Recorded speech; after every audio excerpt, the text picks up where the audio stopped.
Good morning students. मैं Pradeep sir एक बार फिर से आप सभी का स्वागत करता हूं लॉकडाउन क्लासेस में। आज हम लोग क्लास 10 फिजिक्स लाइट लेसन में एक एनसीईआरटी एग्जाम्पलर का हम लोग लास्ट लेकर के आए हैं। आज हम लोग देखने वाले हैं शॉर्ट आंसर क्वेश्चंस। ठीक है, क्या देखने वाले हैं हम लोग? शॉर्ट आंसर क्वेश्चंस देखने वाले हैं। तो बच्चों, मुझे लगता है कि आप लोग बिल्कुल रेडी होंगे। तो चलिए हम लोग शुरू करते हैं अपने वीडियो को। तो पहला क्वेश्चन है 20 नंबर क्वेश्चन से शुरू करेंगे कि identify the device use as a spherical mirror और lens in the following cases when the image formed is virtual and erect in each case. Virtual बनना चाहिए और इरेक्ट बनना चाहिए। तो कौन कौन सा हो सकता है? तो virtual erect, object is place between device and it's focus. तो डिवाइस और फोकस के बीच में जब हम रखेंगे, तो चलिए आपको याद करा दें। तो यह जब ये कनकेव मिरर होता है, कौन सा मिरर होता है? कनकेव मिरर होता है। तो device means the pole of the mirror and focus पर जब हम रखते हैं, इसके बीच में कोई ऑब्जेक्ट रखते हैं, तो इसका जो इमेज बन रहा था वो वर्चुअल बन जा रहा था, इरेक्ट बन जा रहा था, मैग्नीफाइड बन जा रहा था। तो पहले वाले में यह हमारा जो है, तो object is place between the device and the focus, image form in large and behind it. तो बिहाइंड इट बन गया ये। तो हमारा कौन सा होगा ये पहला में? तो पहला में आप समझ ही गए, कनकेव कनकेव मिरर होगा। कौन सा mirror? Concave mirror. Object is place between the focus and device, focus और डिवाइस के बीच में image formed in large and on the same side of the object. इस बार क्या है कि ये जो है, ये हम लोगों को कह रहा है कि डिवाइस और फोकस के बीच में फिर से रखना है, लेकिन इस बार जो इमेज हमारा बन रहा है वह हमारा क्या हो जा रहा है, इस बार का इमेज हमारा जो है सो जिधर ऑब्जेक्ट है उधर ही है। तो इस बार मिरर में तो होना नहीं है। तो चलो कन्वेक्स लेंस का प्रॉपर्टी देखो। कन्वेक्स लेंस में ये लेंस हो गया, याद करो, ये इसका ऑप्टिकल सेंटर हमने वो पढ़ाया था, ये इसका फोकस हो गया, ये इसका 2F हो गया। यहाँ जो हम लोग ऑब्जेक्ट प्लेस कर रहे थे, ठीक है, पैरेलल से होकर के F से ही निकल रहा था, और ये ऐसे जाकर मिट यहाँ चल रहा था, और एक यहाँ पर इससे ऑप्टिकल सेंटर ओ से दोनों जाकर के यहाँ पर वर्चुअल इमेज बना रहा था, जो मैग्नीफाइड हो जा रहा था। तो समझ ही गए होंगे कौन सा लेंस इस वाले में केस में होगा, तो कन्वेक्स लेंस होगा। ठीक है। Object is place between infinity and device image form is diminished and between focus and optical center on the same side as the its as that of the object। तो ये आधी होगा आपको, ये concave lens में जो होगा इसका हो जाएगा object place between infinity and the device image form is diminish between the pole and the focus behind it. तो ये कन्वेक्स मिरर में जब हम लोगों ने इसको, जब हम लोगों ने रे डायग्राम आपको पढ़ाया था, तो वहाँ इसको आप लोग ऑलरेडी पढ़ चुके हैं। ठीक है, रे डायग्राम वाले टॉपिक में इसको हम लोग पढ़ चुके हैं। अगला जो टॉपिक है हमारा, तो अगला टॉपिक को भी हम लोग देखें। Why does light ray incident on a rectangular glass slab emerged in any medium emerge parallel to itself, explain using a diagram. कि क्यों पैरेलल हो जाता है? तो चलो देखो, यहाँ ड्राइंग हमने बना रखा है, ड्राइंग को पहले समझाते हैं। जब ये ग्लास स्लैब की हम बात करते हैं तो ग्लास स्लैब की बात करते हैं तो ग्लास स्लैब जो होता है रेक्टेंगुलर होता है। रेक्टेंगल का तो पता ही होगा कि अपोजिट साइड क्या होते हैं, पैरेलल होते हैं। रेक्टेंगल का अपोजिट साइड क्या होता है हमारा, पैरेलल और इक्वल होता है। ठीक है, तो अब क्या होगा, यहाँ पर एक मीडियम है, जैसे सपोज एयर है, इधर भी क्या है हमारा एयर है, और ये हमारा ग्लास स्लैब है। तो ये दोनों यहाँ और यहाँ दोनों सेम मीडियम है, तो एक जैसे मीडियम में जो लाइट का स्पीड होगा वह समान होगा। क्या होगा, लाइट का स्पीड हमारा एक जैसा होगा।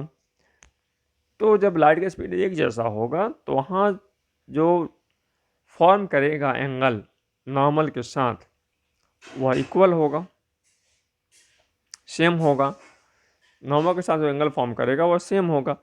इस कारण से क्या हो जाता है कि जब दोनों एंगल सेम हो जाता है तो चूंकि ये दोनों पैरेलल है तो इस पर हम जो नॉर्मल बनाएंगे, ये नॉर्मल हम बनाएंगे, तो यह जितना बड़ा एंगल यहाँ बनाएगा नॉर्मल के साथ, जब इस नॉर्मल से दूर भी जाएगा तो वो दोनों एंगल क्या होगा, सेम हो जाएगा।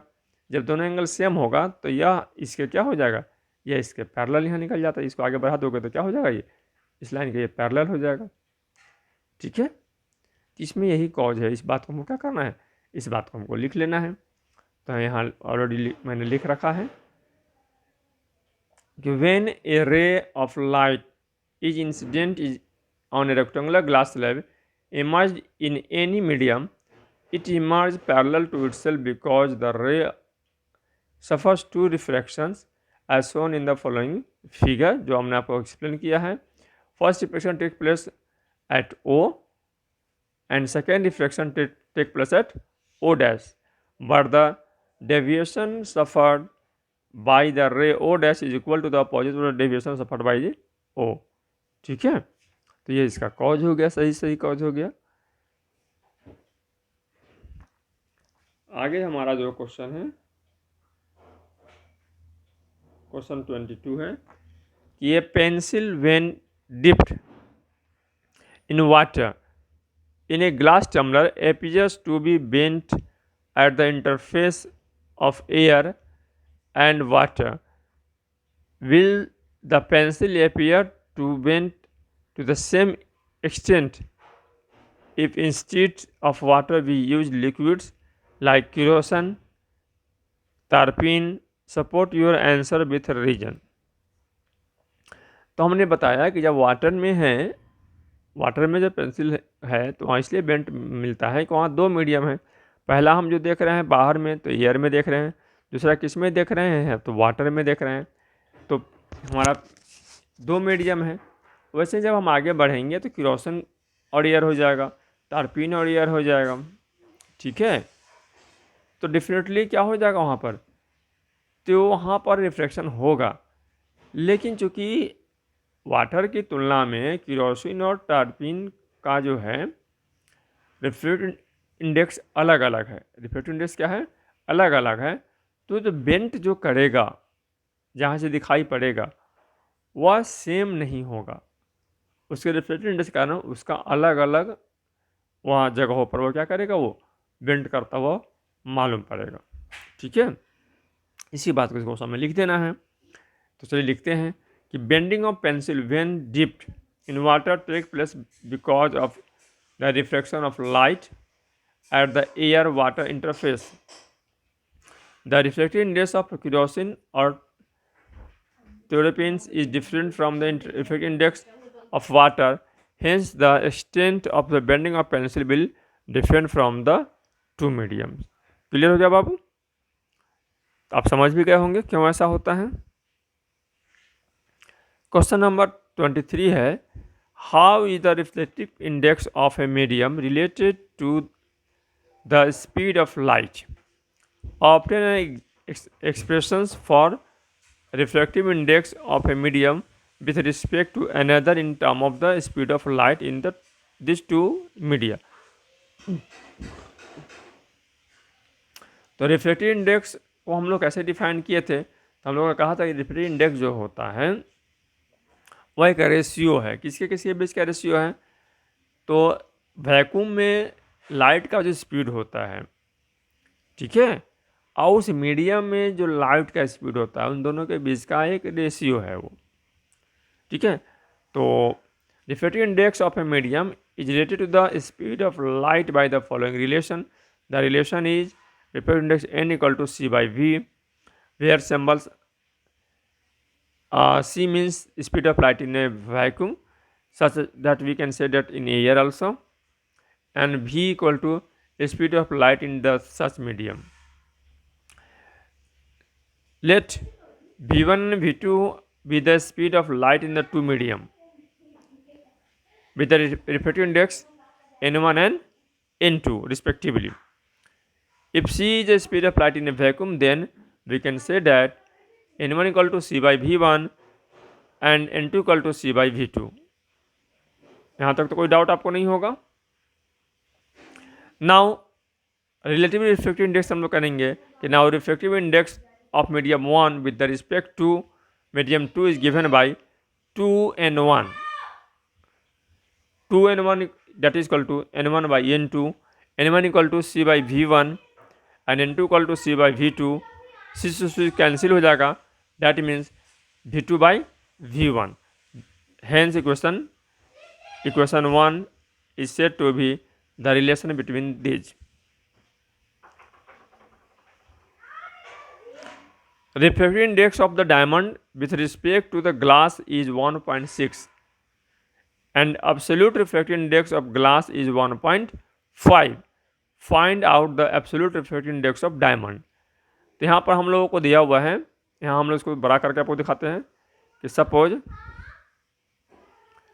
हेयर दिया हुआ है कि refractive index of glass with respect to the diamond, यानी कि GND इक्वल टू 1.6, और फिर दिया हुआ रिफ्रैक्टिव इंडेक्स जो एब्सोल्यूट रिफ्रैक्टिव इंडेक्स दिया हुआ ग्लास का 1.5, तो NG बराबर 1.5।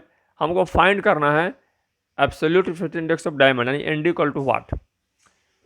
तो हम लोगों ने अभी यहाँ पर इक्वेशन निकाला, यहाँ पर देखो क्या निकाला, यहाँ पर कि medium 2 to n with respect to हम निकालेंगे medium 1 with respect to medium 2, n1 by n2 जो हम निकालेंगे तो क्या हो जाएगा, v2 बाई v1 हो जाएगा, ठीक है। तो v2 बाई, तो हम लोग यहाँ पर निकाल लिया है। यहाँ दिया हुआ है कि वी नो डैट कि refractive index of diamond with respect to glass equal to हो जाएगा ND बाई NG। ND और NG का वैल्यू यहाँ पर हम लोग डाल देंगे तो हमारा जो है सो क्या निकल जाएगा, हमारा जो है सो ND निकल गया 2.40, ठीक है। तो यहाँ पर डायमंड का हम लोग किसके रिस्पेक्ट में निकालें, ग्लास के रिस्पेक्ट में निकालेंगे। द नेक्स्ट क्वेश्चन इज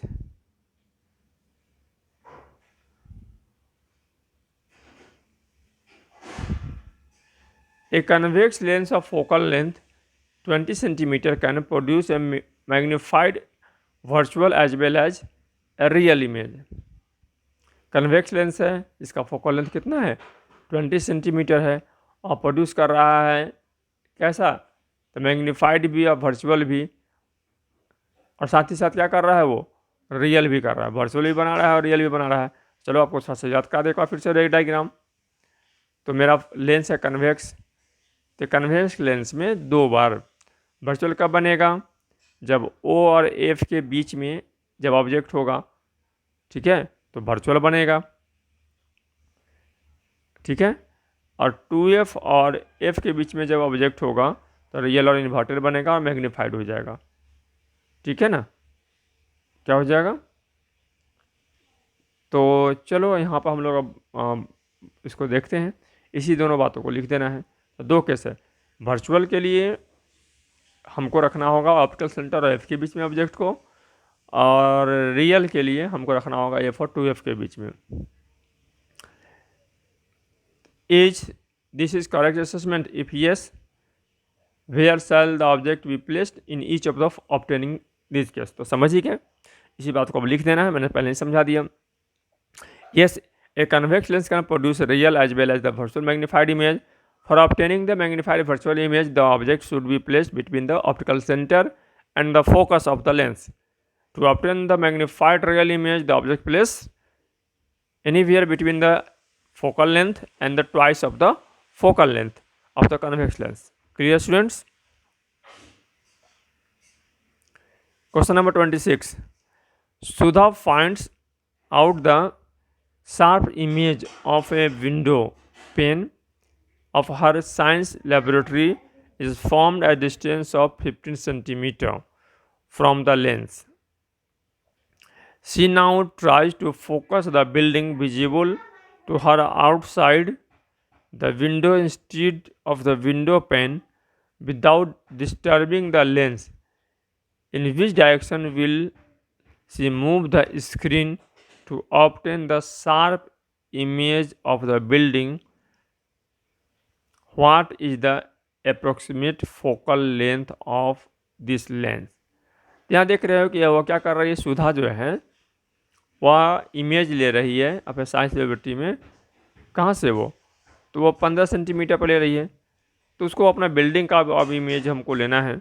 तो इसका आंसर सिंपल सा है, to obtain the sharp image of the building outside the window, Sudha should move the screen toward the lens, because when the object move away from the lens, image moves towards the lens.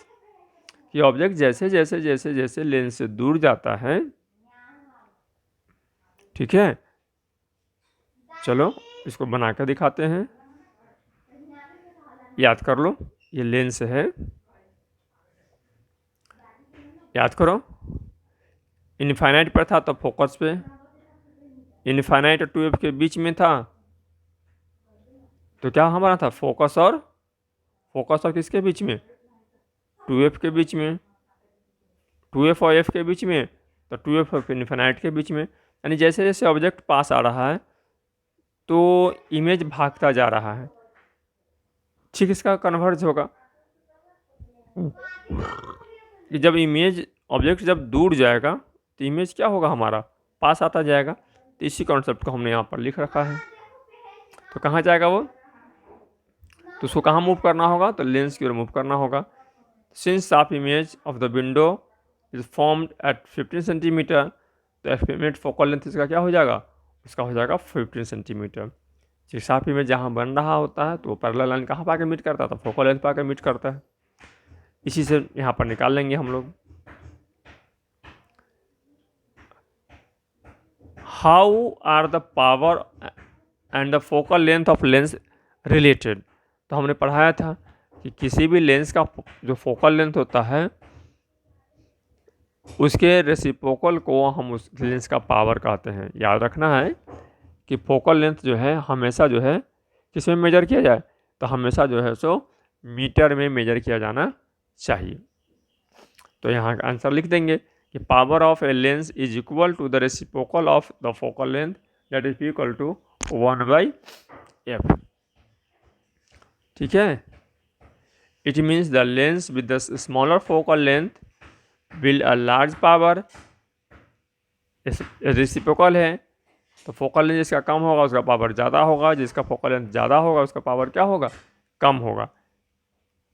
Hence the lens will 20 centimeter focal length will used to obtain the more convergent light than the lens of the focal length 40 centimeter. ठीक है, under what condition is an arrangement of the two plane mirror incident ray and the reflected ray will always be parallel? तो always be parallel हमको लेना है to each other, whatever may be angle of incident, show the same with the help of diagram। तो हमेशा जब भी कोई दो मिरर से हमको जब पैरेलल ले हमको लेना है, इंसिडेंट रे और हमारा जो पैरेलल चाहिए इमर्जेंट रे के, रिफ्लेक्टेड रे, यहाँ ये रिफ्लेक्टेड रे कह लीजिए। तो हमारा जो ये मिरर जो हमारा जो प्लेस होगा वो हमारा मिरर जो है परपेंडिकुलर प्लेस करेंगे, 90 डिग्री पर प्लेस करेंगे। जैसा कि आप यहाँ इमेज पे देख रहे हैं कि यहाँ ऐस पर ये 90 डिग्री पर प्लेस किया हुआ है। जब 90 डिग्री पर मिरर को प्लेस करेंगे तो वहाँ पर मतलब जो हमारा क्या कर रही हो जी?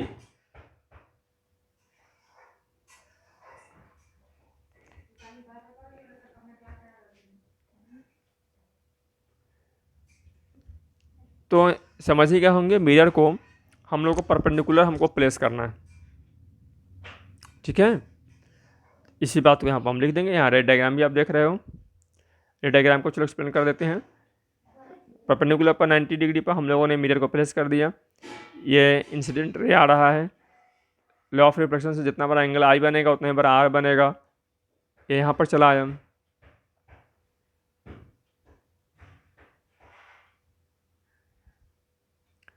फिर यह नॉर्मल हो गया, क्योंकि यह लाइन और यह लाइन क्या होगा, पैरेलल होगा।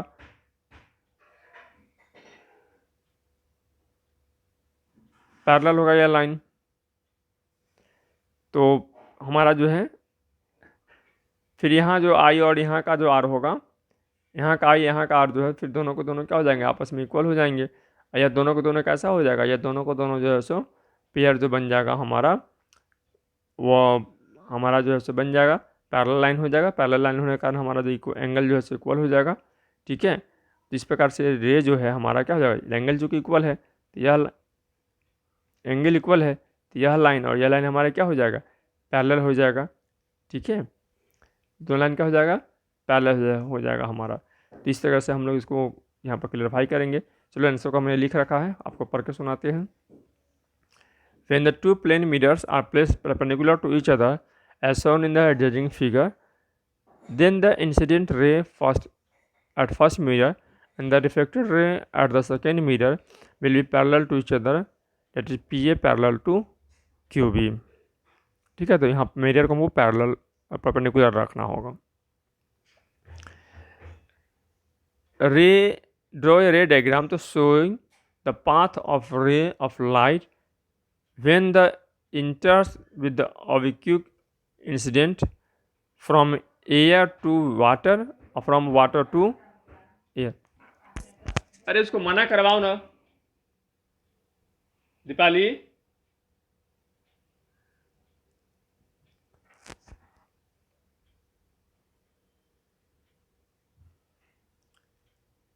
When a ray of light enters from rear medium to the denser medium, the reflected ray bend toward the normal. Just converse, when the light ray enter from denser to rear medium, denser to rear medium, the reflected ray bent far away from the normal। तो यहाँ पर पहले में देख रहे हो कि air है तो मेरा रियर मीडियम है, वाटर मेरा डेंसर मीडियम है। तो यहाँ क्या होगा, यहाँ देख रहे हो कि एंगल आई जो है वह बड़ा होगा, एंगल आर जो है हमारा क्या होगा, छोटा होगा, क्योंकि वह जो है नॉर्मल की ओर मुड़ रहा है।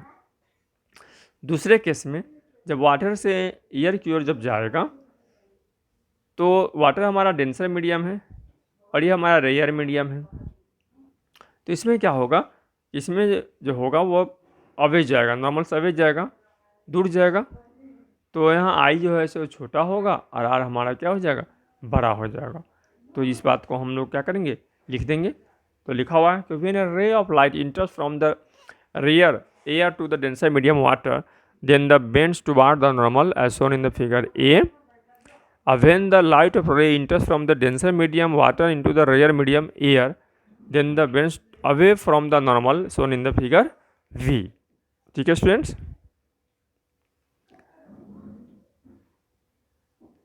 तो मुझे लगता है कि आप सबको अब ये दिक्कत नहीं होनी चाहिए।